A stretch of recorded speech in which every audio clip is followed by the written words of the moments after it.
Gênesis capítulos 10 e 11 somam uma peça importante na nossa compreensão da história da humanidade. De fato, os filhos de Noé vão povoar toda a terra, foram abençoados e vão ser fecundos, vão multiplicar.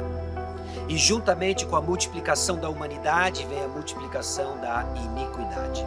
Agora, com uma aliança firmada de que Deus havia prometido de que não destruiria mais a face da terra, todos os seres viventes com o dilúvio, nós vemos a humanidade levantando seu pulso aos céus e dizendo: não vamos povoar a terra, não vamos encher a terra, vamos ficar juntos e tornar nosso nome conhecido. Em Gênesis, a série, a origem de todas as coisas, vamos ver como Deus, na sua graça, trabalha para disciplinar a humanidade, conduzindo a história. Ele segue soberano, nos levando a entender de que não somos nós que tornamos nosso nome conhecido, mas Ele que nos abençoa através da linhagem, da descendência da mulher. Gênesis, a origem de todas as coisas.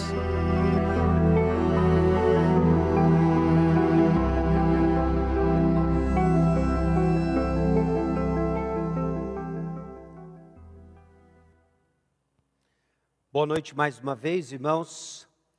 Cá estamos reunidos para ouvir o que o Senhor tem a nos dizer em nossa série de Gênesis.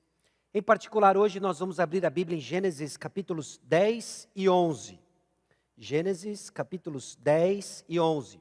O que nós já vimos nas 3 últimas mensagens da série de Gênesis, a partir do capítulo 6 em particular até o capítulo 9, foi justamente a história narrativa de Noé.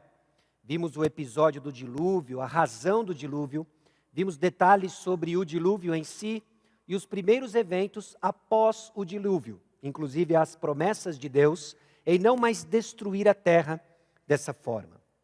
Aliás, meus irmãos, ao longo de toda essa série em Gênesis, nós estamos caminhando, vendo uma roupagem à luz de revelações posteriores no Novo Testamento. É interessante quando nós paramos para estudar uma porção em particular da Escritura, um capítulo em especial no livro de Gênesis, mas temos que ter em mente de que este capítulo não é isolado. Não se trata de uma árvore isolada num campo descampado. Trata-se de uma árvore que faz parte de uma floresta. Uma floresta importante que nos aponta para um nome. O nome dele é Jesus Cristo. São essas convicções que têm nos ajudado a trazer aplicações do livro de Gênesis, que descreve a razão de todas as coisas, a origem de todas as coisas, para o nosso tempo aqui e agora.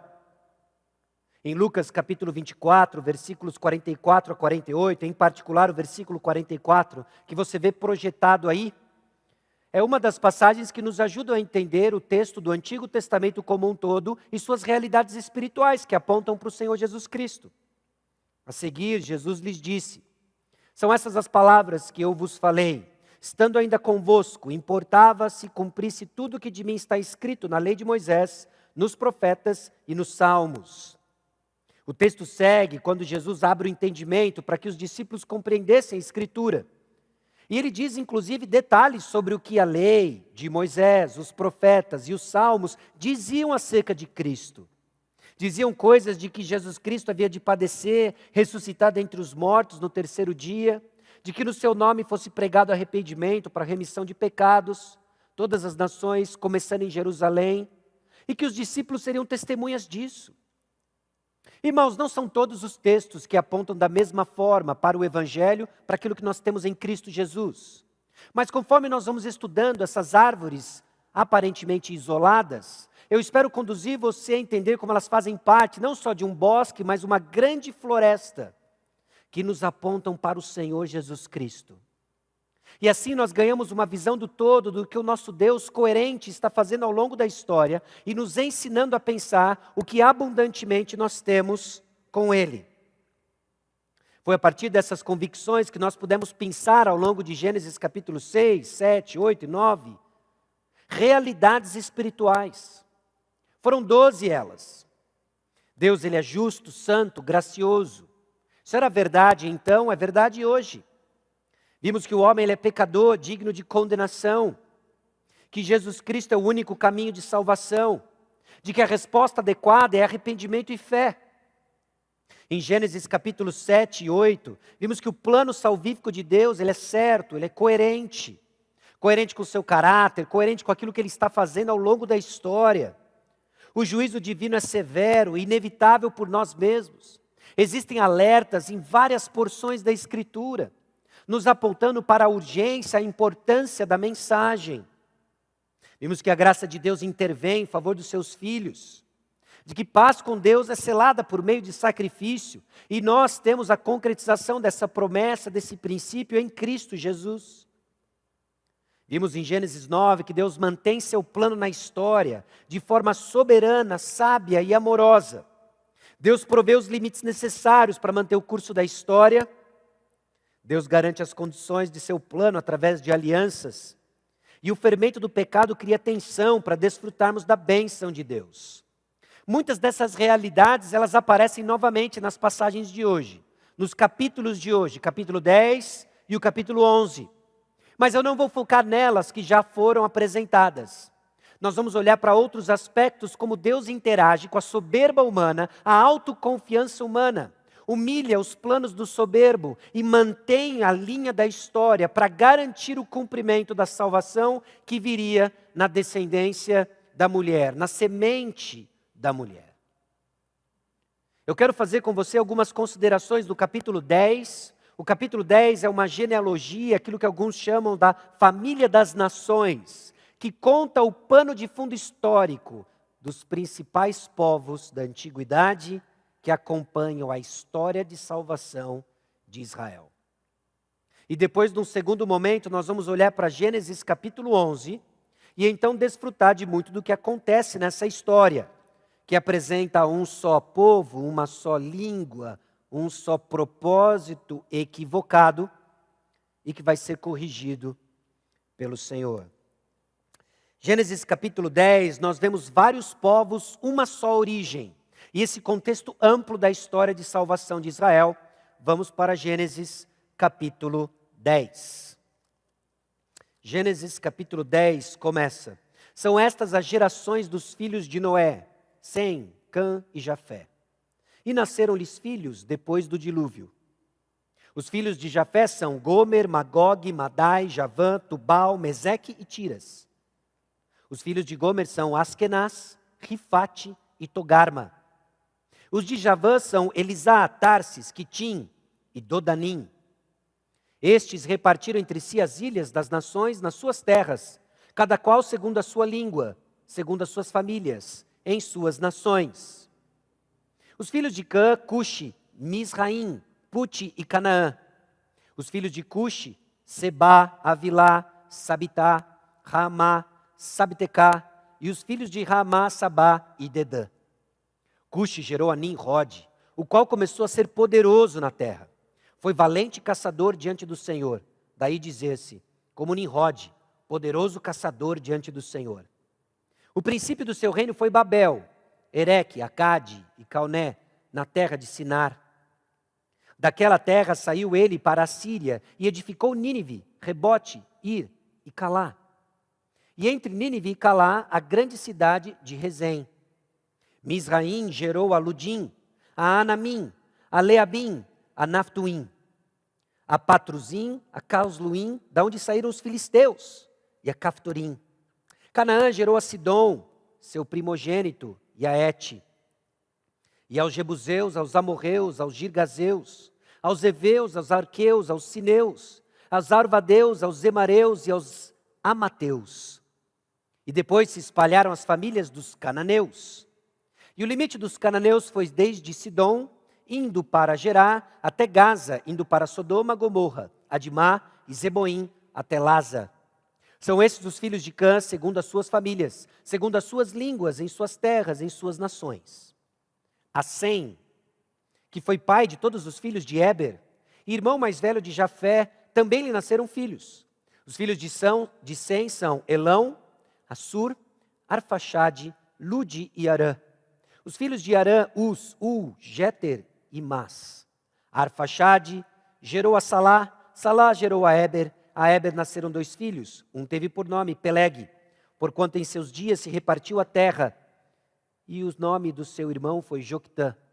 Joctã gerou a Almodá, a Selefe, a Azar, Mavé, a Gerá, a Adorão, a Uzal, a Diclá, a Obal, a Abimael, a Sabá, a Ofir, a Avilá, a Jobabe. Todos estes foram filhos de Joctã. E habitaram desde Messa, indo para Cefar, montanha do Oriente. São esses os filhos de Sem, segundo as suas famílias, segundo as suas línguas, em suas terras, em suas nações. São essas as famílias dos filhos de Noé, segundo as suas gerações, nas suas nações, e destes foram disseminadas as nações na terra, depois do dilúvio. Nós vamos fazer uma pausa aqui, para depois entrarmos no capítulo 11. Mas antes disso, eu convido você a mais uma vez baixar comigo a sua cabeça, fechar os seus olhos. Nós vamos orar. Senhor, essa é a tua palavra que acabamos de ler. E aprove o Senhor deixar para nós genealogias que criam, ó Deus, uma compreensão histórica do que o Senhor vai fazer no palco da criação. O que acontece nesse mundo criado, mundo caído, é a história da redenção e da salvação que culmina em Cristo Jesus. Nós vemos em Gênesis 10, nós vemos em Gênesis 11, mais razões porque a humanidade precisa do Senhor. Nós vemos mais informações da nossa natureza, que busca por autonomia, independência. Nossa natureza soberba. Eu peço a Deus que a tua palavra nos humilhe. Nos humilhe, ó Deus, de forma misericordiosa, ouvindo, ó Deus, tua doce voz. E nos trazendo a submissão aos teus decretos, à tua palavra, aos teus propósitos. E assim cresceremos como uma igreja, alinhada com o coração do Senhor, unidos, não ao redor dos nossos projetos pessoais, mas unidos ao redor do teu propósito para a igreja, do teu propósito para a Igreja Batista Maranata. É no nome de Jesus que nós oramos. Amém. Gênesis capítulo 10 conta para nós a história de uma humanidade, da nossa humanidade, que tem apenas uma origem. Teólogos, historiadores, arqueólogos discutem sobre o papel das genealogias, entre tantas coisas que existem, algumas se destacam. Por exemplo, genealogias são adotadas como meios de esquematizar uma evolução histórica complexa. Elas não são simplesmente o contar dos avós, bisavós, tataravós. Elas contam uma história complexa e ligada com os propósitos divinos. Elas explicam como as muitas nações separadas vieram a existir.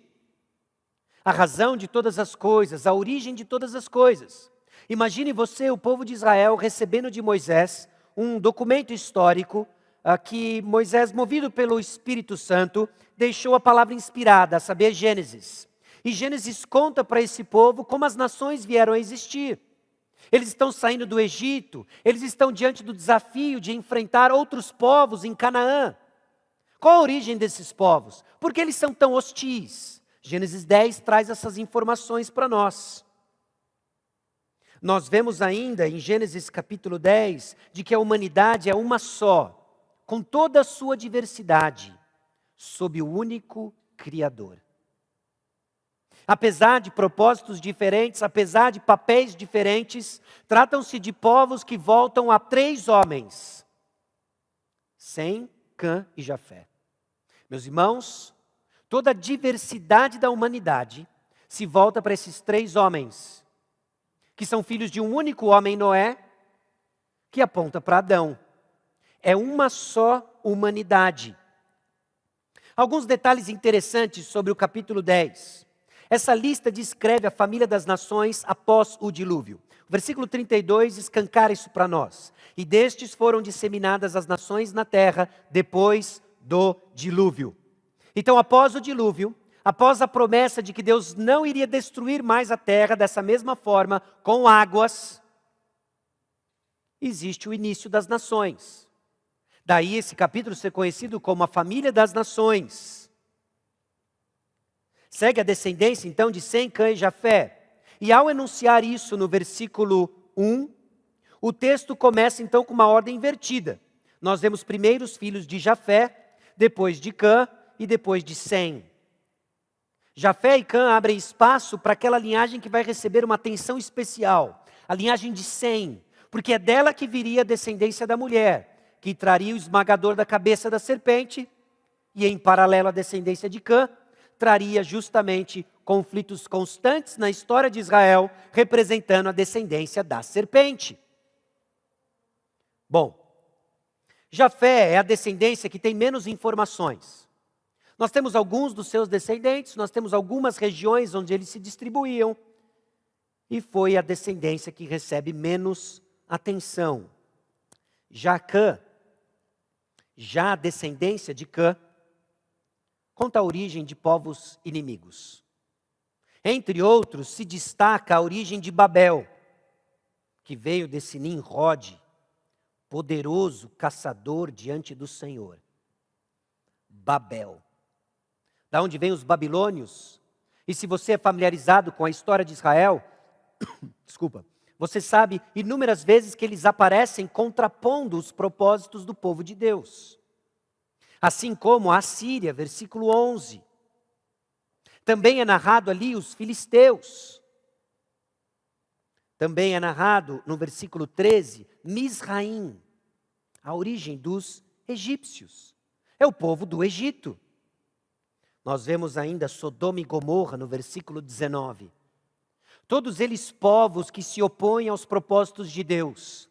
É esse conflito espiritual constante que nós vemos na narrativa da história da salvação de Israel, a descendência da serpente.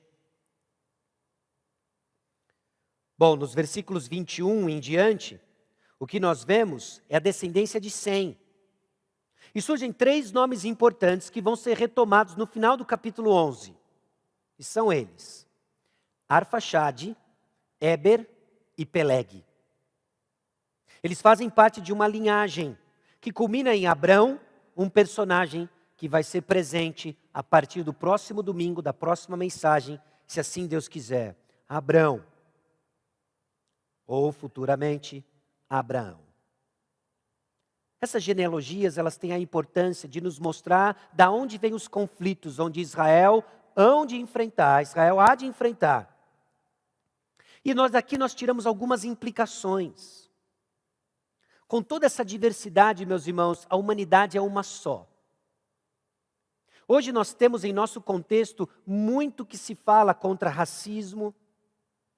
Recentemente nós vimos e testemunhamos, não só em território nacional, mas mais ainda em outros lugares, em particular nos Estados Unidos, muita tensão.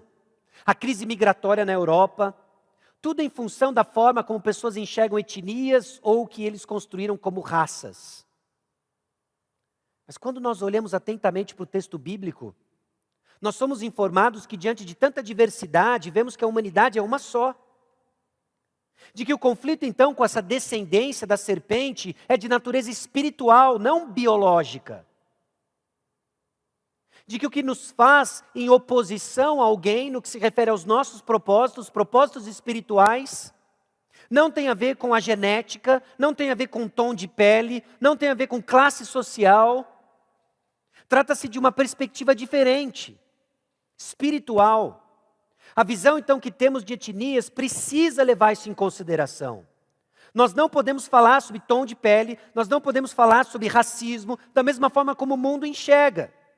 Aliás, a proposta do mundo em nos tornar um só e unidos ao redor de um só propósito, você vai ver que se parece muito mais com Gênesis 11 do que com Gênesis 12. Parece muito mais com o propósito de termos união ao redor dos propósitos soberbos, autônomos e independentes da humanidade, do que com os propósitos divinos de abençoar todas as famílias da terra, através de uma descendência eleita, a descendência da mulher, da onde viria Jesus Cristo.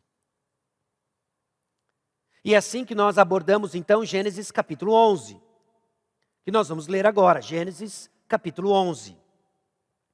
Ora, em toda a terra havia apenas uma linguagem e uma só maneira de falar. Sucedeu que, partindo eles do Oriente, deram com uma planície na terra de Sinar. Esse lugar já apareceu em Gênesis capítulo 10, eu vou chamar a sua atenção depois. E habitaram ali. E disseram uns aos outros: vinde, façamos tijolos e queimemo-los bem. Os tijolos serviram-lhes de pedra e o betume de argamassa. Disseram: vinde, edifiquemos para nós uma cidade e uma torre cujo topo chegue até os céus e tornemos célebre o nosso nome, para que não sejamos espalhados por toda a terra. Então, desceu o Senhor para ver a cidade e a torre que os filhos dos homens edificavam. O Senhor disse: eis que o povo é um, e todos têm a mesma linguagem. Isso é apenas o começo. Agora não haverá restrição para tudo o que intentam fazer. Vinde, desçamos e confundamos ali a sua linguagem, para que um não entenda a linguagem do outro. De start, o Senhor os dispersou dali pela superfície da terra, e cessaram de edificar a cidade. Chamou-se-lhe por isso o nome de Babel, porque ali confundiu o Senhor a linguagem de toda a terra, e dali o Senhor os dispersou por toda a superfície dela.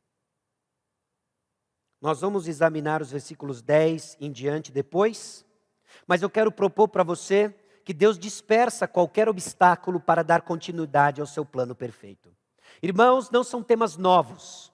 O que nós vimos em Gênesis capítulo 6 a 9 é que a humanidade sem freios é um final desastroso. Aqui nós vemos mais uma vez de que a humanidade, num esquema pós-dilúvio, atinge o clímax da rebeldia, unindo sua tecnologia, unindo sua unidade, unindo seus propósitos contra o Senhor. O que vemos também é que Deus dispersa qualquer obstáculo para dar continuidade ao seu plano perfeito.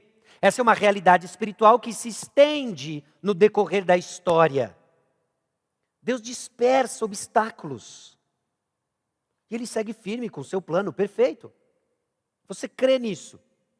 Em dias tão confusos, em dias tão controversos, em que vemos nações se pirulitando para contornar a pandemia, em que nós vemos oportunismos, em que nós vemos uma polarização política, nações contra nações, partidos contra partidos, indivíduos contra indivíduos. Você crê que Deus dispersa obstáculos e Ele mantém de forma perfeita o curso do seu plano?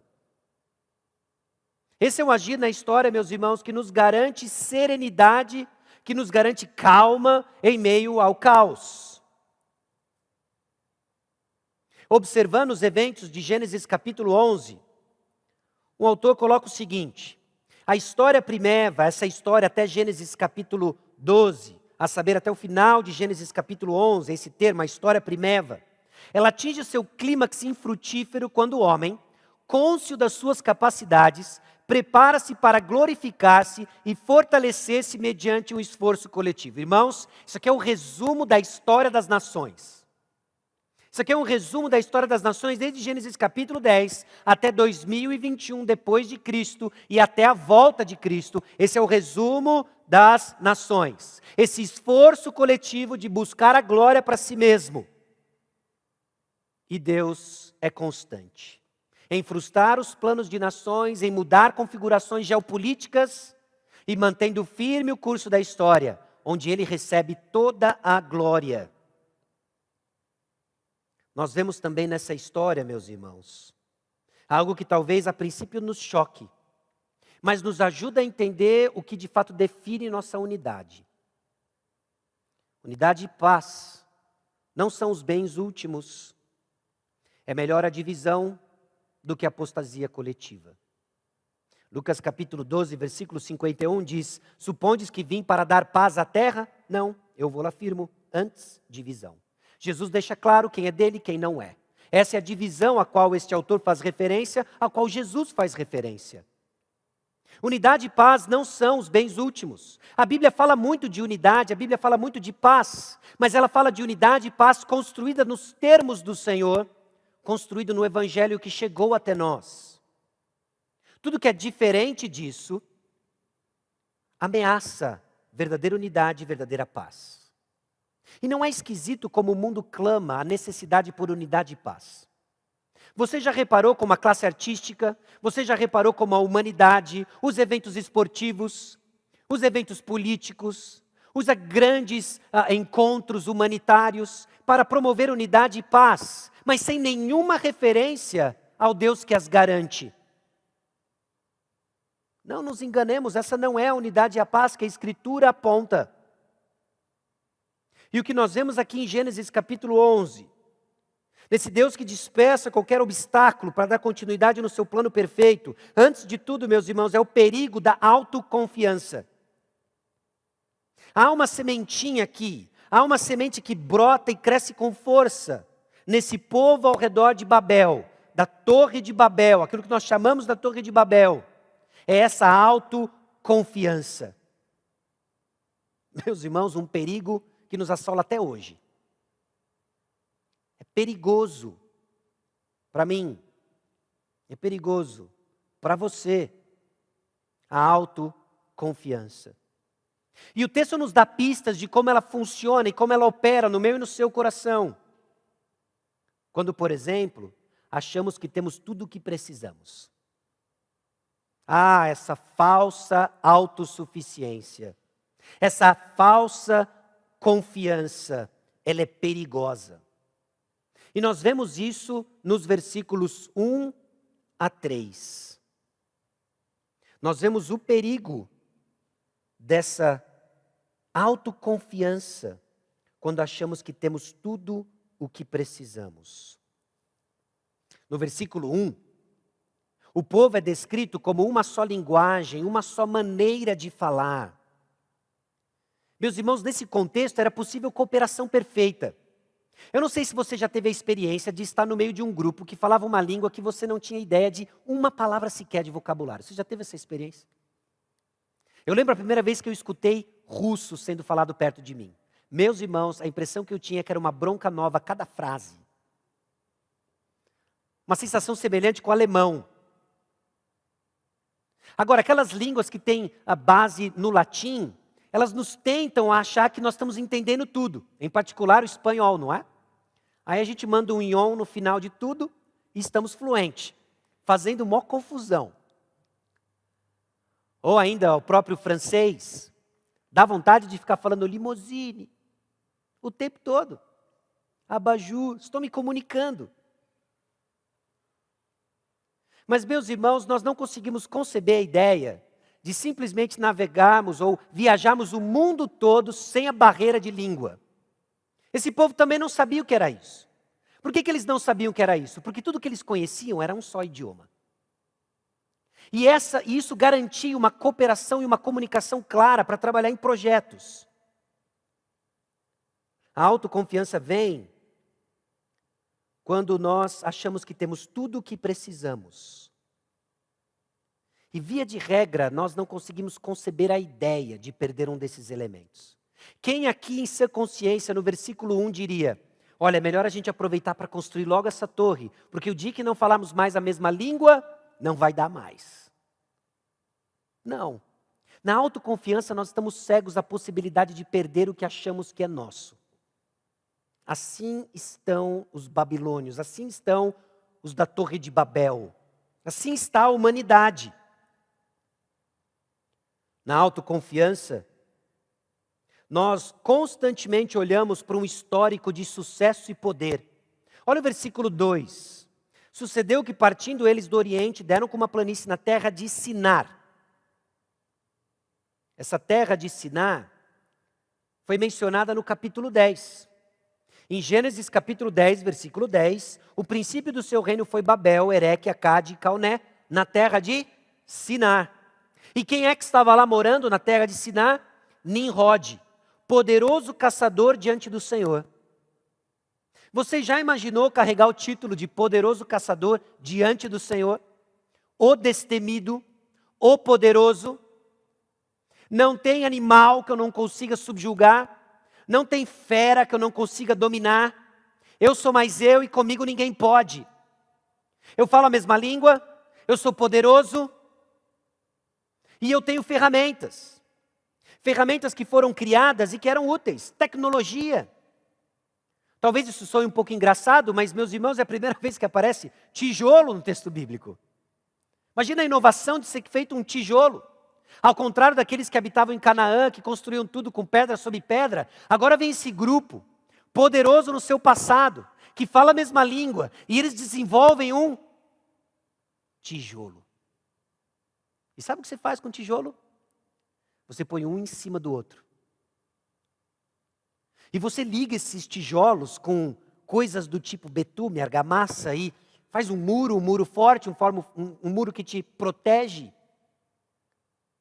Um histórico de sucesso, com proteção. Com a gente ninguém pode. Meus irmãos, há um perigo na confiança quando estamos sempre olhando para o nosso histórico de sucesso, com as ferramentas que dispomos, e pior, com um plano de autopromoção. Você vê aí no slide a letra A, mas é B aqui, tá bom? Não quero confundir você.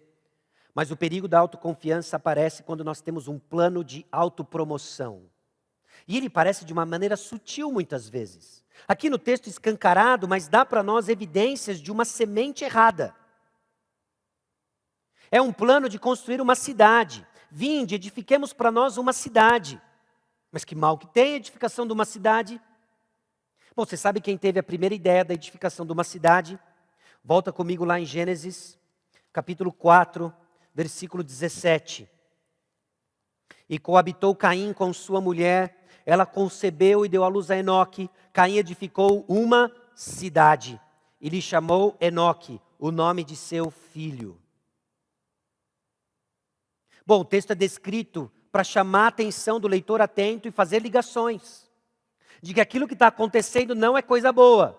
Um plano de autopromoção, meus irmãos, confiante nos nossos recursos, nos nossos planos, na nossa tecnologia, sabedoria, dão evidências de que a semente que está em ação não é a semente da descendência da mulher, da linhagem que viria abençoar nações. É a semente errada.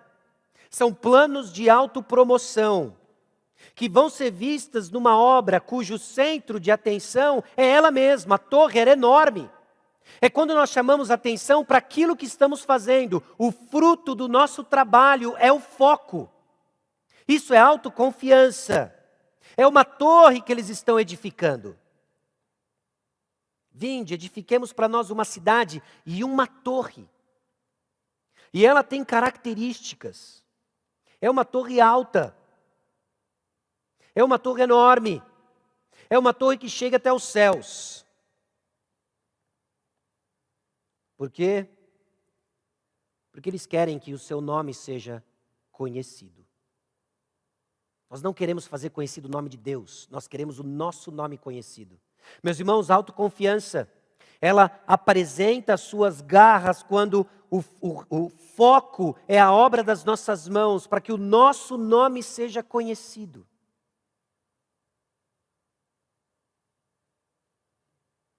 Agora, que torre é essa? Que torre é essa? Talvez você tenha uma imagem de torre na cabeça. Já influenciado pelos livros infantis que você coloriu, as histórias de flanelógrafo. Talvez até pesquisas recentes. Mas estudiosos apresentam a ideia de um zigurate. Essa pirâmide aí que você enxerga. Um zigurate era uma pirâmide em forma de degraus, com uma escadaria no flanco para encorajar os deuses a descerem até o templo ao lado da torre. Interessante isso. Mas essa é uma possibilidade que indica que o que está acontecendo aqui é uma guerra de adoração. Nós não queremos adorar o verdadeiro Deus. Nós queremos ser Deus. Meus irmãos, esse é o problema que foi introduzido para nós em Gênesis capítulo 3. Em que Eva e Adão se rebelam diante do propósito de serem representantes visíveis do Deus invisível. O que eles querem? Eles querem ser como Deus. Há algo acontecendo aqui de adoração distorcida. Esse desejo humano, então, de tornar-se célebre, sugere não apenas o anseio por renome, mas também por autonomia. Nós não queremos nada com Deus. Nós queremos ser Deus. Eles querem tornar o seu nome conhecido. Talvez a gente olhe para isso hoje, no nosso contexto, a gente fala, puxa, mas que esquisito, né? Qual o ponto da gente ter um banner com o nosso nome próprio desenhado por aí, não é? Ou que as pessoas enxerguem isso. Não é necessariamente isso que está acontecendo. Mas volta comigo em Gênesis capítulo 1, versículos 5, 8 e 10. São detalhes da atividade criativa de Deus, que começa a colocar para nós de quem é capaz de fazer o quê? Olha só o versículo 5. Chamou Deus a luz dia e as trevas noite. Versículo 8. E chamou Deus ao firmamento céus. Versículo 10. A porção seca chamou Deus terra e ao ajuntamento das águas mares. Quem deu nome às coisas criadas? O Criador, Deus. É sempre o maior que dá nome ao menor. Capítulo 2, versículo 20. Quando é dado a Adão a tarefa de dar nome aos animais, deu nome o homem a todos os animais domésticos, às aves dos céus e a todos os animais selváticos. Para o homem, todavia, não se achava uma auxiliadora que lhe fosse idônea. Quem deu nome aos animais? O homem, porque o homem é maior que os animais. Capítulo 3, versículo 20. E deu o homem o nome de Eva, a sua mulher, por ser a mãe de todos os seres humanos. Nós sabemos pela narrativa bíblica de que o homem tem uma função acima de cabeça da mulher. Esse é um padrão constante no livro de Gênesis. O maior nomeando o menor. E agora o que nós temos aqui é que nós queremos que o nosso nome seja conhecido. Nós vamos ser maior. É um grito de independência, é um grito de autonomia de Deus. É um desejo, meus irmãos, por autonomia. Há um perigo na autoconfiança. Perigo porque nesse plano de autopromoção, que dão evidências de que são propósitos outros que não de Deus trabalhando em nosso coração, em que nós chamamos atenção à obra das nossas mãos e trabalhamos na contramão dos propósitos divinos. Por quê? Final do versículo 4. Para que não sejamos espalhados por toda a terra. O mandato era claro em Gênesis capítulo 1. O mandato era claro em Gênesis capítulo 9, que reforça 2 vezes para Noé. É para se multiplicar, é para povoar, é para encher a terra. E aqui nós temos um grito de independência e autonomia. Nós não queremos espalhar, nós queremos ficar juntos, na contramão dos propósitos divinos.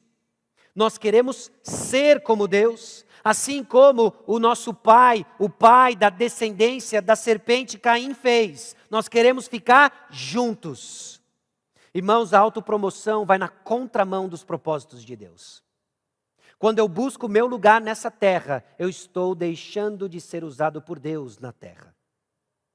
Quando buscamos um espaço, seja ele qual for, nós estamos trabalhando para os nossos próprios propósitos, não os de Deus. É Deus quem abençoa, é Deus quem torna o nome do homem conhecido, é Deus quem abre espaços para o serviço. É perigoso a autoconfiança. E agora, sendo um só povo, com um só idioma, a afronta deles, confiantes em sua tecnologia, no seu histórico de sucesso, é que essa descendência da serpente, essa humanidade junta, falando a mesma língua, poderia colocar em risco o plano de Deus em restaurar seu reino na terra. E é isso que Deus faz ao longo de toda a história. Mantém limites, coloca obstáculos, dispersa obstáculos para manter a continuidade do seu plano. Você crê nisso? Porque, meus irmãos, é o que vai acontecer agora. Deus olhando o risco da autoconfiança, Deus vendo o risco dos planos humanos, Ele vai estabelecer limites, Ele mais uma vez trabalha de forma inédita, dispersando esses obstáculos para garantir o cumprimento do seu plano. É o que Ele faz. Enquanto a humanidade busca segurança na sua tecnologia, com medo de ser dominada, ela busca o domínio sobre outras nações. Essa é a história de todas as guerras, essa é a história de todos os conflitos, é assim até hoje. Essa luta armamentista. Nós queremos mostrar o nosso poder, nós queremos mostrar a nossa tecnologia, nós vamos nos garantir. Eles não conhecem Deus, eles não conhecem como Deus pode, num piscar de olhos, num estalar de dedos, reverter circunstâncias. Irmãos, já faz mais de um ano de pandemia. E ainda assim, em janeiro de 2020, nós não tínhamos ideia de que estaríamos do jeito como estamos. Não tínhamos ideia. Talvez alguém com uma visão epidemiológica do futuro, sim. Mas a grande maioria de nós sequer acreditava que estaríamos nisso em janeiro de 2020. Eu não me considero ainda alguém muito velho ou experimentado, mas já tenho tempo de vida suficiente de ver grandes impérios ruírem. A antiga União Soviética, lembra? Alguns de nós ainda viram outros impérios ruírem. Nós estamos vendo o fluxo dessas nações que vêm, mostram o seu poder e se vão, no estalar de dedos. A história mostra isso. Agora Deus vai intervir de uma forma inédita, porque Deus resiste aos soberbos. Tiago capítulo 4, versículo 6 diz: Deus resiste aos soberbos, mas dá graça aos humildes. Provavelmente uma citação de Provérbios 3:34. Certamente ele escarnece dos escarnecedores, mas dá graça aos humildes. Irmãos, os nossos maiores feitos são muito pequenos diante de Deus. A soberba é uma grande tolice e insensatez, porque nós nos orgulhamos dos feitos das nossas mãos, esses mesmos que são tão grandiosos, que Deus precisa descer para enxergar. Eu tenho para mim de que aqui existe uma ironia que comunica algo muito poderoso.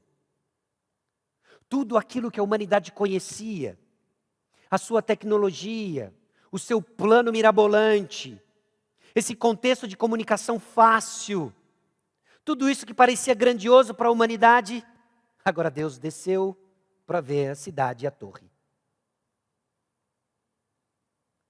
Há um escárnio divino aqui, meus irmãos. Isaías 40, versículos 21 a 23 diz: Acaso não sabeis? Porventura não ouvis? Não vos tem sido anunciado desde o princípio? Ou não atentastes para os fundamentos da terra? Ele é o que está sentado sobre a redondeza da terra, cujos moradores são como gafanhotos. É Ele quem estende os céus como cortina e os desenrola como tenda para neles habitar. É Ele quem reduz a nada os príncipes e torna em nulidade os juízes da terra. Nações são construídas, edificadas, se orgulham em cima de nada. Nada.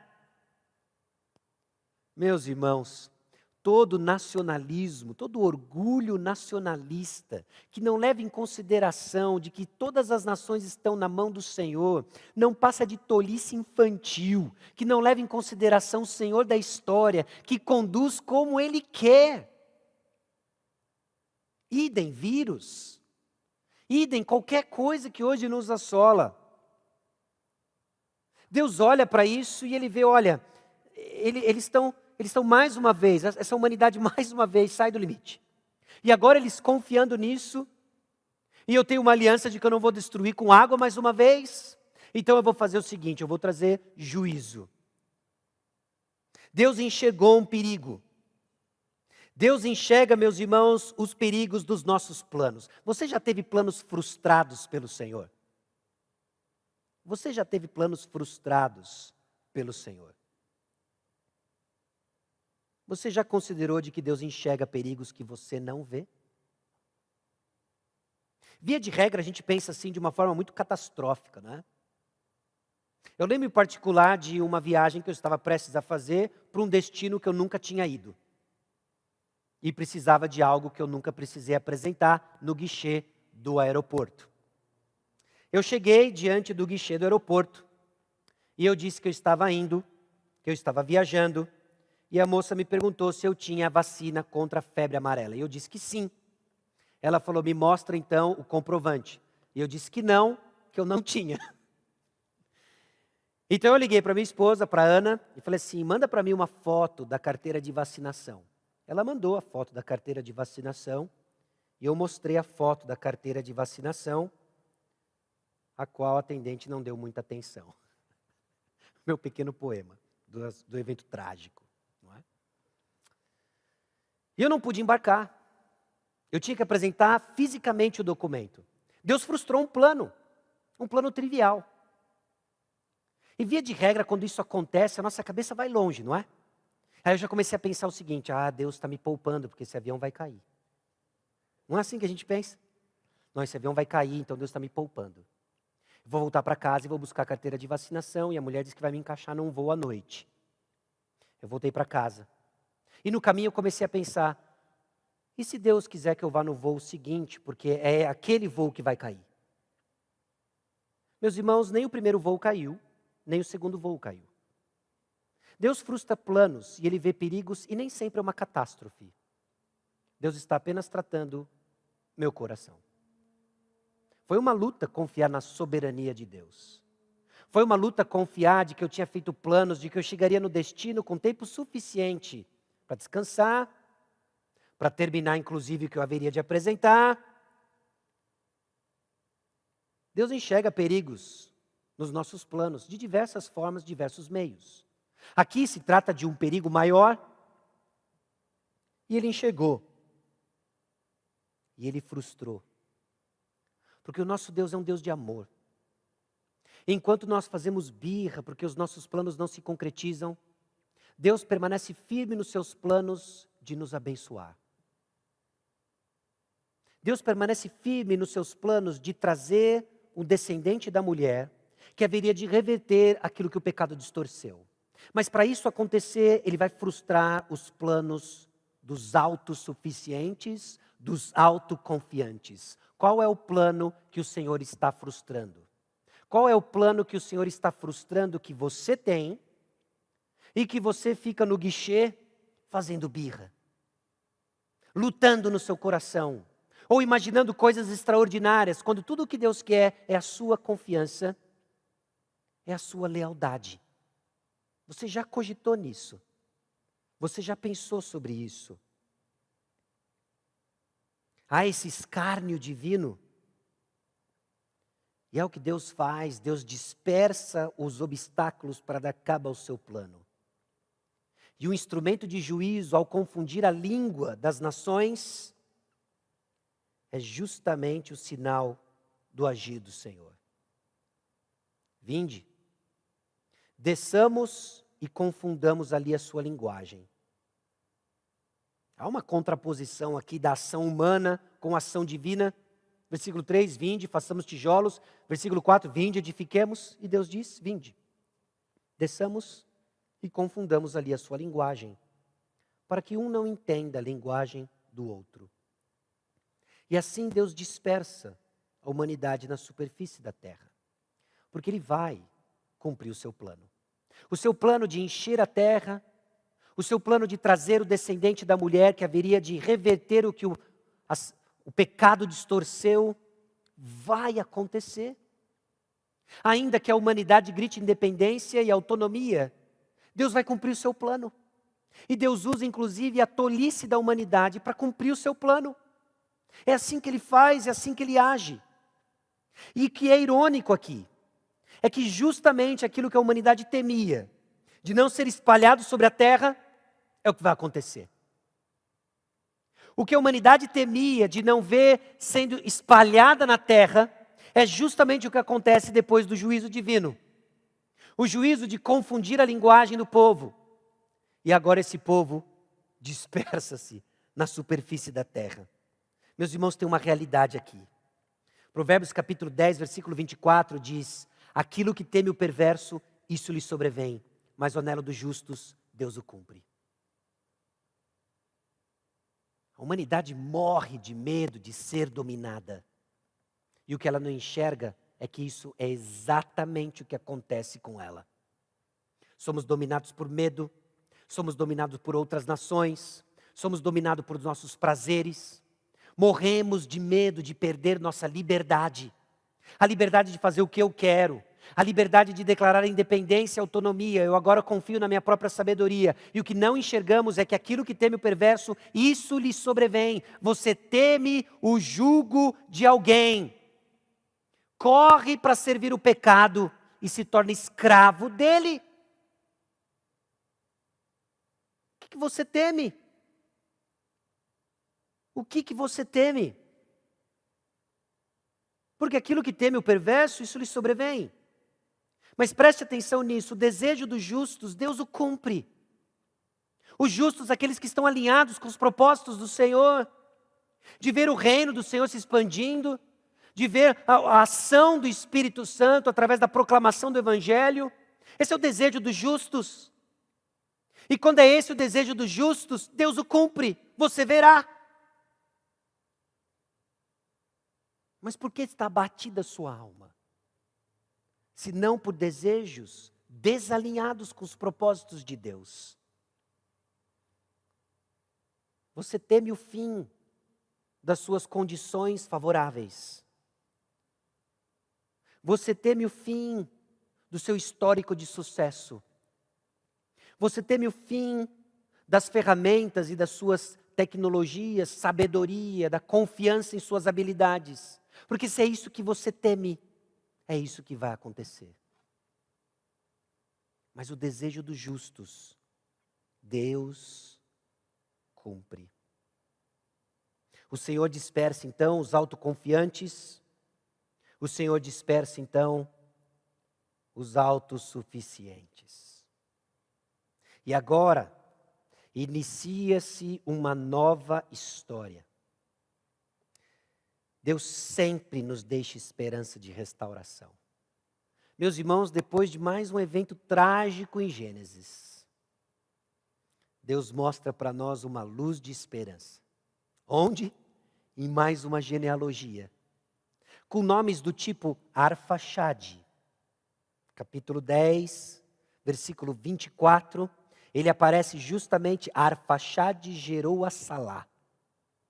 Esse é o camarada aqui no versículo 10 do capítulo 11. Ora, são essas as gerações de Sem. Ora, ele era da idade de 100 anos quando gerou Arfaxade, 2 anos depois do dilúvio. E depois que gerou Arfaxade, viveu 100, 500 anos e gerou filhos e filhas. Viveu Arfaxade 35 anos e gerou a Salá. E depois que gerou a Salá, viveu Arfaxade 403 anos e gerou filhos e filhas. Viveu Salá 30 anos e gerou a Éber. Éber já apareceu lá no capítulo 10, versículo 25. E depois que gerou a Éber, viveu Salá 403 anos e gerou filhos e filhas. Viveu Éber 34 anos e gerou a Peleg. E depois que gerou a Peleg, viveu Éber 430 anos e gerou filhos e filhas. Viveu Peleg 30 anos e gerou a Reu. Depois a Reu viveu Peleg 209 anos e gerou filhos e filhas. Depois de Reu, Serugue. Versículo 22, Serugue 30 anos e gerou a Naor. Depois de Naor, versículo 24, viveu Naor 29 anos e gerou a Tera. E depois que gerou a Tera, viveu Naor 119 anos e gerou filhos e filhas. Viveu Tera, ou Terá, 70 anos e gerou a Abrão, a Naor e a Arão. Aqui um nome já familiar. São essas as gerações de Tera. Tera gerou a Abrão, a Naor e Arã. Arã gerou a Ló.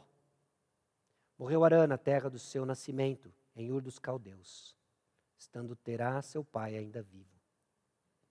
Abrão e Naor tomaram para si mulheres. A de Abrão chamava-se Sarai. A de Naor, Milca, filha de Arã, que foi pai de Milca e de Iscá. Sarai era estéril. Não tinha filhos. Agora essa pequena família vai de um lugar para o outro, nos versículos 31 e 32. E Gênesis nos deixa com uma pulga atrás da orelha. Sarai era estéril, não tinha filhos. Você vê a esperança? Você vê a esperança?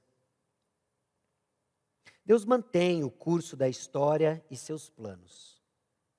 Nos versículos 10 a 32, o que nós lemos é a linhagem de Sem. Nomes como Arfaxade, Éber, Peleg e depois Abrão. São anos e anos e anos de história, sem muito detalhe. Porque assim Deus trabalha muitas vezes, nos bastidores. Você já imaginou que Arfaxade teve alegrias e teve tristezas? Eu fico pensando se algum dia Arfaxade se machucou numa caçada. Provavelmente, mas não está aqui. Será que Éber teve discussões com sua esposa? Ele viveu um bocado de anos, provavelmente. Viveu 430 anos, dá tempo de muita DR. Mas não está aqui. Assim foi com Serug, Peleg, e todos esses nomes aqui que para nós quase parece um trava-língua. Mas é Deus no bastidor. É Deus conduzindo a história e nos apontando para Abrão. E dizendo que Abrão tinha uma esposa, Sarai. E não era qualquer esposa. Ela era estéril. É através de gerações e em silêncio que Deus opera nos bastidores. E Deus cria um cenário que deixa claro que não vai ser, meus irmãos, no nosso contexto favorável. Que não vai ser, meus irmãos, no nosso histórico de sucesso e fidelidade. Que não vai ser, meus irmãos, na nossa sabedoria e na nossa tecnologia. Vai ser nos termos do Senhor. É isso que Ele faz ao longo da história, deixando claro que é Ele quem age. E de que se Ele vai continuar edificando a nossa igreja, de que se Ele vai continuar edificando e conduzindo o seu povo, não vai ser porque a gente tem um bom plano, não vai ser porque a gente tem uma comunicação ajustada, não vai ser porque a gente tem um histórico de fidelidade e sucesso, não vai ser porque a gente tem um bom plano. Porque Deus cria cenários que apontam para quem age de fato. Sara não tinha um filho, e Deus vai fazer de Abraão um povo. Como? Porque Ele age. Porque Ele age.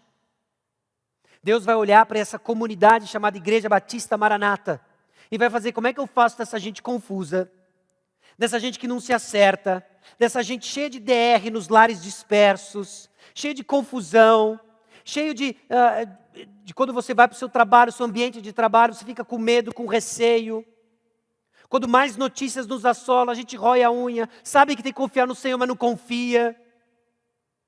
Meus irmãos, nós somos o cenário ideal para Deus agir. Porque em nós não tem sabedoria, não tem um plano. Tem gente confusa, que está aprendendo a se despir da autossuficiência, da autoconfiança, para desfrutar do plano que Deus tem para nós. Para que o Senhor esvazie nosso coração de nós mesmos, para recebermos o que nós precisamos: graça. Nós precisamos da graça de Deus. E ela se manifestou, meus irmãos.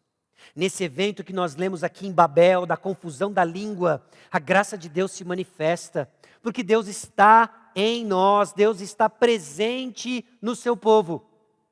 E quando ao longo da história, dos eventos que acontecem nessa trajetória teológica, nós vemos mais uma vez a presença de Deus, abençoando o povo de Deus e revertendo, por exemplo, a confusão de Babel.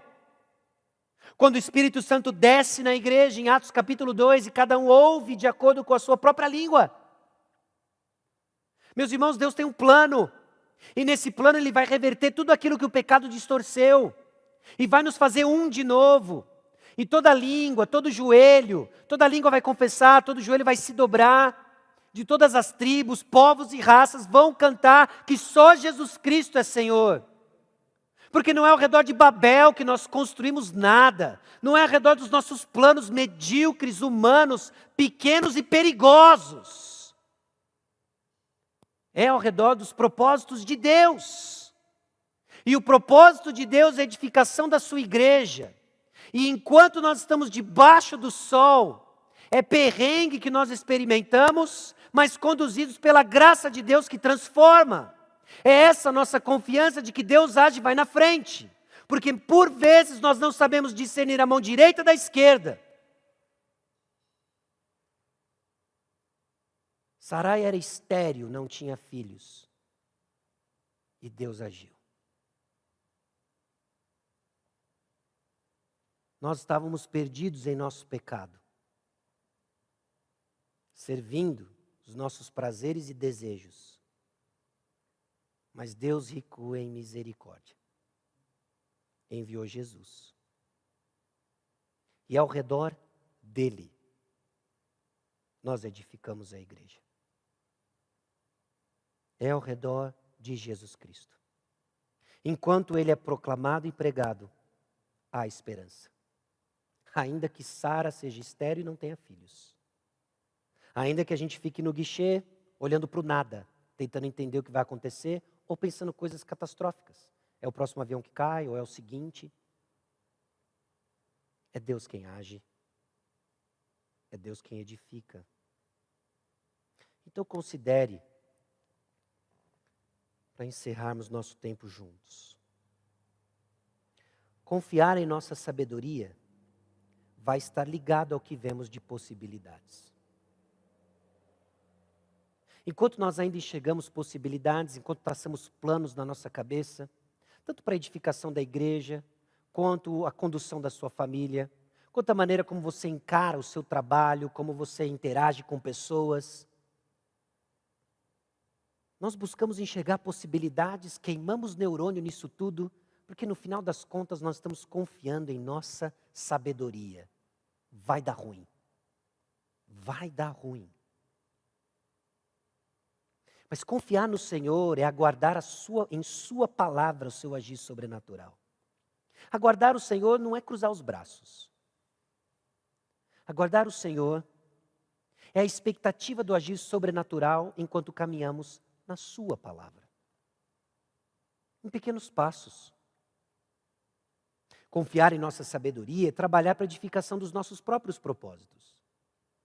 Muitos deles são até legítimos. Mas quando eu estou disposto a pecar para tê-los, quando eu peco porque não os tenho, é porque eu estou confiando na minha sabedoria e não estou confiando no Senhor. Confiar no Senhor, então, é desfrutar do trabalho do Senhor em nossas vidas. Não tinha nada a ver com o avião cair, não tinha nada a ver com sobreviver a um grande desastre aéreo. Tinha a ver de confiar que o Senhor está trabalhando na minha vida. Com a frustração do embarque. Tem a ver com confiar no que o Senhor está fazendo na sua vida. Seja qual for o plano que o Senhor frustrou, Ele enxerga mais. Ele é sábio. Ele é amoroso. E Ele está nos despindo de autoconfiança e autossuficiência para que você não fique sem aquilo que você realmente precisa, que não é a sua vontade. É a vontade de Deus, que é boa, perfeita e agradável. Meus irmãos, é em Cristo Jesus que experimentamos a reversão do que o pecado distorceu. E enquanto a Igreja Batista Maranata e cada um dos seus membros e aqueles que nos ouvem de outras igrejas, congregações, estiverem com os olhos fixos em Jesus, nós desfrutamos do plano de Deus. Enquanto o Senhor segue soberano, olhando para as nações como um pingo no oceano, controlando cada gotícula de vírus espalhado no ar, administrando seus propósitos, porque Ele está trabalhando em nós. Essa é a confiança que mantém nossa sanidade nesse mundo confuso, com corações também confusos, nos alinhando nas suas promessas. E Deus despeça, meus irmãos, qualquer obstáculo para dar continuidade ao seu plano perfeito. Você crê? Vamos orar. Senhor, nosso Deus e Pai, é aqui que chegamos diante do Senhor. Despidos, ó Deus, de nossa confiança, da nossa autoconfiança, da nossa autossuficiência. Às vezes na luta, ó Deus, porque nós queremos segurar em algum tipo de controle. Queremos controlar, ó Deus, as pessoas, queremos controlar governos, queremos controlar as circunstâncias. Essa tentativa é vã. E tudo que faz é nos exaurir das nossas energias, da nossa vitalidade, Por isso muitos de nós estão cansados, estão esmurrando o vento, empurrando o muro. Eu clamo a Deus que o Senhor nos conceda a graça de temer única e exclusivamente o Senhor e desfrutar do seu agir no nosso meio, produzindo em nós o caráter de Cristo, nos levando, ó Deus, a um conhecimento mais profundo e íntimo do Senhor, enquanto ainda lutamos, ó Deus, com as velhas manifestações de pecado, desde Gênesis capítulo 3. Na real, nós queremos ser o Senhor, nós queremos ser Deus, nós queremos edificar o nosso reino, mas não funciona assim. Traga descanso, ó Deus, para o seu povo. Abra os nossos olhos, ó Deus, para enxergar onde temos colocado nossa esperança, nossa confiança. Que não sejamos como os perversos que têm aquilo que temem, mas que os desejos dos justos, alinhados com seus propósitos, sejam satisfeitos para a honra e glória do Teu nome. Visite, ó Deus, cada lar da nossa igreja, com esse entendimento, essa compreensão, nos conduzindo, ó Deus, com confiança no lugar certo, na pessoa certa, no Senhor. E eu te louvo porque isso é possível, porque o Senhor veio até nós. E é no nome dEle, aquele que nós adoramos, o nosso Salvador e Senhor Jesus Cristo, que oramos. Amém.